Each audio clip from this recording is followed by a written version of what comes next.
much has already happened in the first half, and the acceptance speeches have been on fire.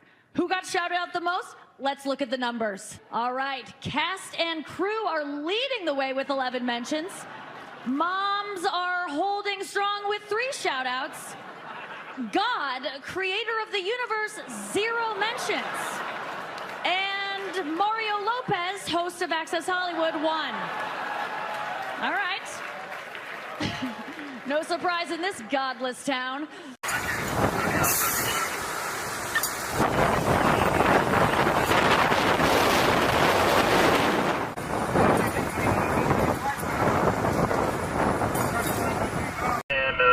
Back to Van Nuys. Last question was Bravo 70, the lead plane for Tanker 2. Okay, firm.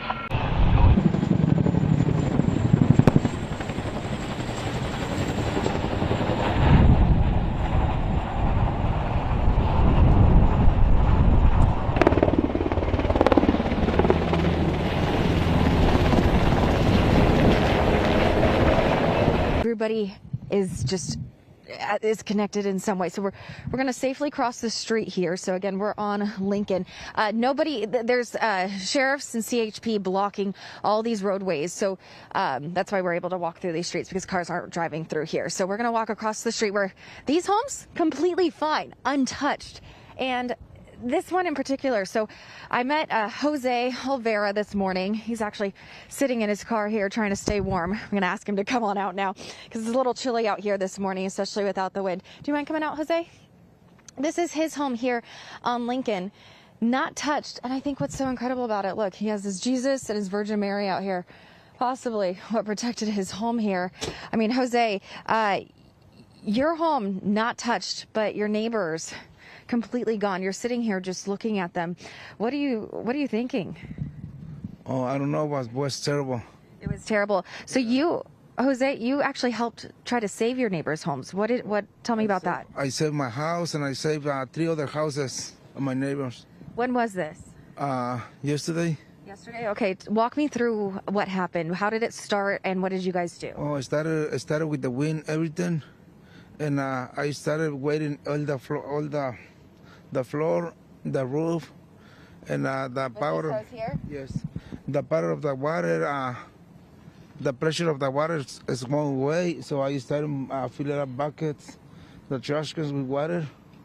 So I have all those trash cans I fill up with the water. Oh, so that's why these are out here. Oh, you can see the hose in that trash can there. Okay. And I do it with the buckets. So I try everything what I can, and I save my house. So you saved your house and then the 2 next to you? Yes, and the one on the side. Okay, so they're still standing. The families across the street, did you know them? Not that much, because I live here for only 8 months. I just buy the house. Okay. You just bought this house? Yes. Okay, and thank God you still have it. So, how are you feeling that your house is still standing? I feel so happy because it's something impossible. What I see, everything had a look. I see something impossible I can save in my house, but I didn't. And I feel happy because I still have my house. Were there any flames at all on your house at all? Yes, they starting to get fire in the back. Okay. But I still had the opportunity to get it off. And do you have family too that lives here? Yeah, it was only me and my wife. Okay, it must have been absolutely frightening. Well, I have my mom and my daughter. I take my mom and my daughter away, and I coming back to fight with that fire. Okay, and as you did that, so this was yesterday. Was this at night? Yes. Okay, and are you now going off to work? It looks like, or no? I still wake up because I still worry about my house, and because it's still fire in the top. But I stay up and be ready for everything. Okay, so, and you guys were actually just sitting in your car instead of your house. Is that because the power's off and it's just too cold? Yes, the power is off. Yeah, so you guys are trying to sleep in your car just to stay warm. Yes. Okay, I mean, that's what a lot of families are having to do just because there's not a lot of places to go at this point. It's pretty chilly out this morning. So they were sitting here. That's how we found them with their car running, just trying to get through. Why didn't you evacuate? I don't know. You just wanted to try to save your home? Yeah, I try when I leave to leave my daughter and my mom. And when I coming back, I see the fire really close, and I decided to stay to save my house. Okay. Have you ever had to do anything like that before? No, it's first time. Okay. And describe to me what it looked like when you saw the flames everywhere. What did this neighborhood look like at that time? Well, a lot of people ran, so a lot of people left, and but when I see all the sparks in the floor, I start wetting the floor and everything, and I start fighting. So it was fight or flight? Yes. Okay. Jose, thank you so much, and I'm glad that you were able to stay safe with your wife, and thank you for helping your neighbors out too. We really appreciate They're it. happy with me because they know I'm saving their houses. Yeah. Were they here at the time? Yes, well, she's over there. Okay. And my neighbor right here, he's coming like around, I think like around 11 or 10. Gotcha. Yeah, by that time I was everything better. Yeah, I mean, this could have been your home is what you're seeing across the street. Yes. Yeah, and it takes a really good picture of what could have happened. Is if all the family that stay, I think they can still fighting for the houses, but everybody left. Yeah. And was hard.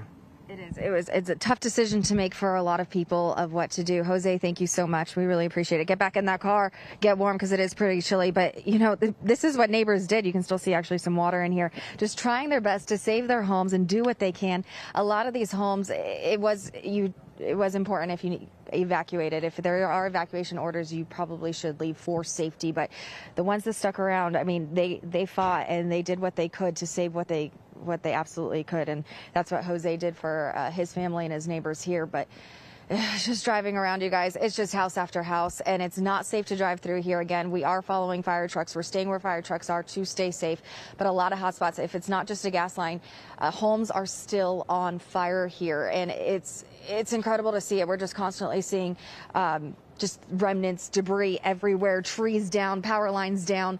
And if we go down this way, you can see the fire trucks. They're doing what they can down this way for a home that's on fire right there and trying to mop that up. So I don't know where this car is off to. There are not supposed to be anyone back here. So just stay clear of the area. Looks like these fire trucks, yeah, it was going pretty fast too. I wouldn't even recommend driving through because those power lines, you can't see it until you get up to it. And especially with these lights and the flashing lights, it's really difficult to see. So what that car was doing was not a good idea. So stay clear of this area. I know you want to check to see how your home is doing, but it's just until the all clear is made, you just need to stay out because it's not safe. Back to you guys. Yeah, and you know, that's listening to that man, and you empathize with him, and Gives you you understand chills. why he wanted to stay. Yeah. But you know, we do know that there were deaths in that fire, either people who couldn't get out or chose not to leave. And so, you know, firefighters will say, don't do what he did, Yeah. but at the same time, you see his home standing. So that's the that's what these homeowners grapple with. Yeah. You know, do I try to save my property or do I get out? And none of us want to have to make that decision. At Yeah, the and a same lot of time, people had you to can't make- blame the homeowners who do want to try to do it. But with that comes the consequences, like you said, of 5 people already killed in this area. But I mean, Amanda, looking at this man's house, how many other homes do you see that are okay right next to him? I mean, this side of the street, okay. It did okay right here, at least. If you go a little bit further down, it stops, so you can see that house is fine. His house right here, right next door. And it looks like a bigger building, maybe an apartment building right there. All fine. But you look across the street and it's gone, just completely gone. It is going to take a very, very, very long time to rebuild this neighborhood because it's left in pieces. It's not just a couple homes here and there. It's most of the homes that are gone. And for all of us here in Southern California, you know, our property is so expensive that, you know, for most of us, it's the most expensive thing we own. It's something that, you know, we take decades to pay off. So you understand why people want to stay, but it is dangerous. Thank you so much, Amanda, for that report.